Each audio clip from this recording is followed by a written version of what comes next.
I accidentally went to bed last night and forgot to take my contact lenses out. And when I woke up this morning, this happened. If you want to learn how to do this effect in Filmora, stick around. I'll show you how. I'm lying, I don't even wear contact lenses. And this is nasal spray. Hit the subscribe button and click the notification bell to be part of the conversation. The first thing I did was I filmed myself pretending like laser beams were going to shoot out of my eyes. I try to put an emphasis here that the way you set up your entire shot can make all of the difference. I did a thing where I pretended like my eyes were closed, I had sunglasses on, and when I went to open my eyes, I tried to stay fairly still, because I knew I was going to have to overlay some laser beams shooting out of them, and if I move around too much, it's really hard to lay that in. The next thing I did is I went right to the spot where my eyes opened up. Right about there. This is where my effect is going to drop, and a lot of times what I like to do is split the footage right here so I'll have an easier time knowing exactly which portion I'm working with. Let me find where my eyes closed back up, and I'll split it one more time. So now when I'm looking at my footage, I know this section right here is where all my effects are going to drop. So up in the Elements tab, I have a few different things loaded in. These are from the Lasers Effects Pack that you can find in Filmstocks. This is a cool effects pack that has all sorts of different laser blast and lightsaber effects that are really great for this kind of effect. I'll put a link down in the description. The first one I brought down is this glowing circle. I'm going to use that over my eyes to create this glowing pupil effect. So I brought that down right onto my timeline and right where I'd split the footage, knowing that's where my effect begins. Let me shrink that down to where I need it. And I'm going to lock my main footage and come over to this spot. I lock the main footage so I can click up in the preview screen, and now I'm only controlling that little circle. I want to shrink that down, and I want to put that right over my eyeball, right where the pupil is. Now you can see I moved a little. I'm going to have to do some work with this to make it sit exactly over my eye, but I'm going to start here, and that's sort of centered on where my eye is. I'm going to right-click on that, choose Copy, and then I'm going to open up the track above. I have some extra video tracks enabled here. You can always do that by clicking in this window and adding a video track, but I'll highlight the track above, put the playhead right at that beginning spot again, and then I'll just paste.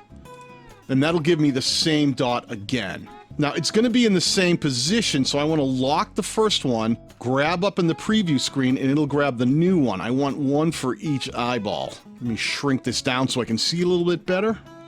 So now I have a dot over each eye. Let me start at the beginning. One trick I like to use is the keyboard arrows. I'll use them to move frame by frame through my shot to help me make decisions on what I need to move. Another trick is if you click on this preview window and have it highlighted, you can also use your arrows on your keyboard to make minute adjustments. So now they're kind of centered. Now I'm going to click back in the timeline so that nothing is highlighted in my preview window, and I'm going to move forward slightly. And as my body moves, I want to see if those dots are staying over my pupils. They're kind of close here, but I'm starting to see this one waver a bit. So I'm going to highlight that track down in my timeline and slice it. And then I'm going to double left click, which will highlight it back up in the preview window, and use the right arrow key on my keyboard to move it just slightly to the right back over my pupil. I'll click back in the timeline so nothing is highlighted up in my preview window, and I'll move a little bit forward. It looks like both of these are losing position right about here. Let me slice the lower track as well as the upper track. I'm going to choose the upper track first, double left click, it'll highlight it, and I can move it with the right arrow key on my keyboard just over a hair. I'll click the lower one, that'll highlight it in my preview window. I'll click that one over just a tiny bit. That looks about right. And then I'll click back in my time frame and keep using the arrow keys to scroll forward. These are all minute adjustments that can really help this effect move forward. Now you can sit here and tweak these quite a bit to make sure that they're doing exactly what you want. I'm going to get them close. The least amount of movement you have in your actual shot, the easier it is to pull off this effect. And that's pretty close. Let's take a peek at how those track by playing that whole section. That's pretty good. Here's a cool little trick that you can do right off the bat. I'm going to take the very first couple of frames. Do you see how my eyes are kind of closed and they open slightly? I'm going to go a couple of frames in and I'm going to split both of these. And then back over here, I'm going to highlight one and I'm going to use the arrows to actually shrink this to flatten them out, so make them look like they're just sort of popping open. It'll help sell this effect and make it look like this light is just starting to creep out as my eyelids open. I'm going to split one more time here on each of these.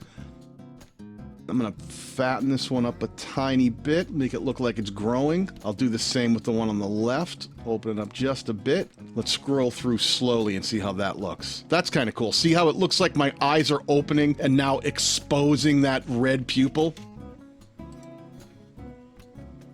Pretty cool. The next thing I want to do is I want to get my laser beams put on each eye. I'm going to lock all of my tracks so none of them get accidentally moved. And I'm going to start with this laser's number 5, which is like a straight-on laser blast. I'm going to click up in the preview window and move that up so that it is lined up with my eye. Like I said, you can use your arrow keys to do very minute modifications and motions. It's a little off center. I want to make sure it goes all the way down to the bottom of the screen, so I'm going to stretch that a bit. I want it to look like it's shooting right off screen. Okay, it ends right where I close my eye, so I want to go back a frame or two and have that cut and end right where my eyes close. These dots are off a little bit where I'm closing my eyes. I'll go back and fix those up a little bit after as well, like we did the beginning. The beginning section of this laser blast is a little off center. I'm going to see where its alignment changes. It's pretty close right about here. So let me split that and let me realign this beginning section. I'll use the arrows on my keyboard to get that more in line with the center of my eyes. And let me see how that looks from the beginning. That seems to shoot out pretty well. It jumps a bit too much there. It looks like I need something right about here. It starts to fall off center. I'm going to put another splice, highlight that, and click it just a little to the right to get it more towards the center. I don't want my laser beam to jump all around. I want to make it look fairly consistent coming out of my eye. It looks like I lost it a bit right about there. Let me put one more slice and then gradually nudge this section to the right. And let's take a look at that laser blast. It had a little jump. I'm going to have to do a little modification on it. It seemed to jump too much right there. I think this one can go a little more to the right. These little cuts and motions are sort of the same idea of creating motion tracking. If I slowly move these frame by frame, it's less obvious and it seems to follow my eye a little bit better, and it'll give you the effect of this laser moving along with my eye. That's pretty good. Let's do the same thing with another laser blast coming out of my other eye. I'm going to use a different one this time. I'm going to use one that kind of shoots off at an angle a little bit. I'll use lasers number 6. This one shoots off to the right. That goes that way. Let me grab the end of it and shrink it down so it's the same length as the other one. I'm going to lock my original laser blast coming out of my, that would be my right eye, the left eye if we're looking at it. And I'm going to click up on the screen and I'm going to rotate this beam. I want it to be kind of more like an angle going over a bit. I also want it to be similar in width to the other laser beam, so I'm going to adjust it a bit, stretch it out, and try to get that same laser beam effect coming out of the center of my eye. Let me start back at the beginning here. Make sure the timing seems right. As it comes in, they both start shooting out. I'm going to use the arrows. I'm going to raise that up a touch, get a little more centered on my eye. And let me see how it tracks. We'll have to make some adjustments. Let me split this new one, highlight that, and let me move it a touch. And let's keep going forward and see how this lines up. It looks like it loses it right about in here. I don't want to make too harsh a movement and have these beams completely jump all over the place. I just want them to feel like they're coming out of the center of my eyes. Let me try playing that and see what it looks like. It's close. Can you see the imperfections? These are the things that I like to talk to you guys about, is being able to look at your own work and make corrections based on what your eyes are showing you. Eyes. I'm making eye jokes now. That was pretty good. What did you think? That looked pretty good, guys? This isn't the end, though. I don't want you to think just putting in these effects is what makes this work, because there's a couple other things we're going to do here to really put this over the top. The next thing I'm going to add to this to make it super cool is I'm going to go up to the Effects tab and scroll down to Lens Flares. And I'm going to use this Cinematic Flare. Do you see this one right here? Cinematic Flare 1. I'm going to bring that down and put it on a layer right above this other effects section, right where I bring the effects in. And the reason is, can you see what it does? It adds this blue line. Let me turn that track on and off so you can see the difference. Do you see that blue line? Almost as if my laser eye blasts are reflecting off the camera lens. You add this in and it's just that little bit of authenticity that will help sell this effect. But let me do this. I want to make sure it's right when the laser really starts going. So right about there is where we should see that start. So let me click on this lens flare and let me shrink it and have it start right there so that the timing is correct. I might actually bring it back one more. Just when my eyes are open, you see the reflection. So my eyes open up, you see that come out? How cool is this? You see my eyes open up right when they're open, boom, you see that reflection off of the lens. And then the lasers come out. We're gonna do another thing here that's really cool too. Watch this trick. I'm gonna shut off all of these effects by hitting the little eyeballs next to them. So all you see is this particular screen. I wanna unlock my main footage, and right here, I'm gonna double left click on that section that I've isolated of my main footage. And then I'm gonna click on color up in the left. And let's go to advanced, because we're gonna do something really cool here. I want to take this section where I'm doing that effect. I'm going to scroll down to the color and I'm going to bring the saturation up quite a bit. I'm also going to bring the brightness up just a little. Then I'm going to scroll down to the HSL tab, select red, and crank up a lot of the red to the point where it's insane. It looks like I've been out on the beach without any sunscreen for a very long period of time. I'm also going to grab the yellow and pop that up a bit too, and you'll see why. I'm going to try to get this reddish yellow glow as if the laser beams coming out of my eyes are actually changing the color of the room. We'll hit OK. Now watch what happens as we scroll through this. I'll turn the other tracks back on so I can see all of those. Pretty cool, huh? I'm gonna take this effect even farther. Watch this. To really sell the power of these laser beams, I'm gonna go up to the Effects tab, scroll to the very top of the drop down on the left, and click on Shake. I'm then gonna grab the Extreme Shake and bring that down into the timeline right above my other effects. Now what this is going to do is where those beams come out, it's going to start taking the footage and shaking the entire screen as if the power of those beams is actually rumbling the screen. We want to make sure it starts at the right time.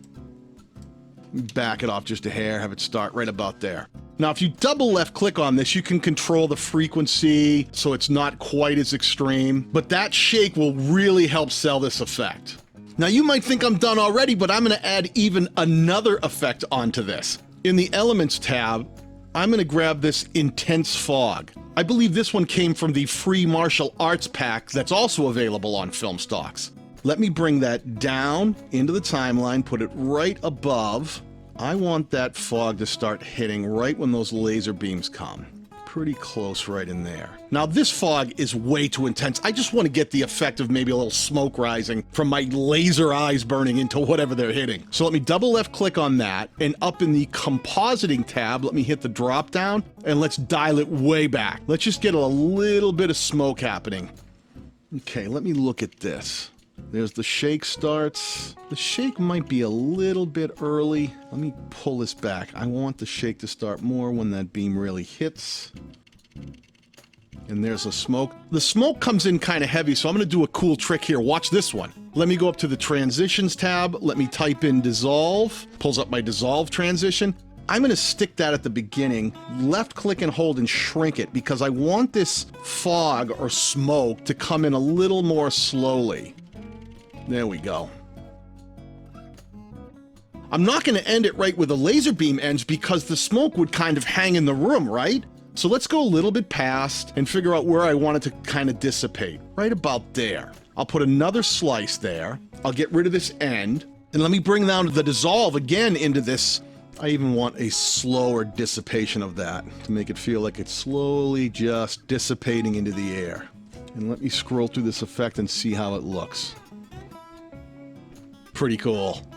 Now, to really sell this, I used some sound effects to put it over the top. There were 3 different electric sounds that I had found from the YouTube audio library that are completely free that I layered underneath in different tracks and combined to really sell that electric swooshing sound. Creating these different layers of sounds and getting it to all mix the way you want is what can really help sell this effect. There are also some great sound effects that you can find through Filmstocks. In Filmora, if you click on the audio tab and then scroll down to sound effects, you'll see you have a library of different sounds that you can use as well. I'll put links down in the description that not only will get you to Filmstocks, but I'll put a 20% off discount coupon in there so you can get these things cheaper to use in your next project. And don't forget to check out this video over here where I show you how to really take your editing to the next level.